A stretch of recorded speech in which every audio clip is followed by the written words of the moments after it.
అయ్యా మీరు 2 దండాలు. మొగుడే ఉంటే మంగలెందుకని 200 ఉంటే నీరసంగా ఎందుకు పడుంటాను? మీకు 200 కావాలంటే ఏమిటి, ఇదివరకు నేను రాసిన 200 పాటలు ఇచ్చుకుంటాను, తీసుకుపోండి. పాటలా?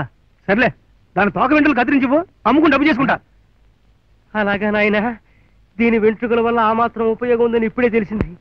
రేపిచ్చుకుంటాను. మరి నా డ్యూటీ మాట్లాడి అది నేను చూస్తలే, మాట చెప్తా.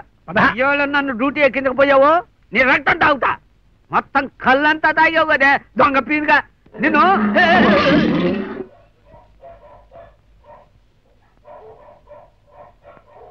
ఏమిటి ఇది నీ మొహమండ?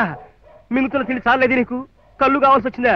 ఇళ్లలో జరబడి దొంగతనాలు చేస్తే ముద్దెట్టుకోవడానికి నువ్వేం బాలకృష్ణుడు అనుకున్నావా? నీ మొహమండ కనిపిస్తూనే ఉంది. నా ఆస్తి మొత్తం నీ నోట్లో కనిపిస్తోంది. నోరు మూసుకో. ఆ తొండం చూడు, నాకు రెట్టింపు ఉంది. దాన్ని సాలాగా వాడేసి నా ఆస్తి మొత్తం జుర్రేసావు కదా నీ మొహమండ. నా వల్ల కదే, నేను మేపలేను. నీకు దండం పెడతాను, వెళ్ళిపోవే. నేను కళ్ళు మూసుకుంటాను, పారిపోవే. వీరేంద్ర ఆయన నా మహాపీను నవల్లో కూడా జప్రక బబ్రా చిత్తో సరిగ్గా ఇదే మాట అంటాడు. నేను కళ్ళు మూసుకుంటాను, నువ్వు పారిపోవు అని. ఈ చిత్తు నువ్వు గంగలో కలవ నీ మొహమండ. ఓవైపు దీని చుత్తుతో చస్తుంటే నీ చిత్తేమిటయ్యా మహాత్మా? మహాపీనుగు నవల ఎప్పటికీ తెవలదా? మరొక్క 4 రోజుల్లో పూర్తి చేస్తాను. తమ వంటి మహారచయితకి వినిపించి తమ మాటని నా నవలకి ముందు మాటగా వేసుకుంటే తప్ప నా జన్మ చరితార్థం కాదు. అయితే ముందు మాటగా ఒక్కటేసుకొని మొహమండ చెప్పండి. ఇలా సుత్తి కొట్టకు సుందరగుండు.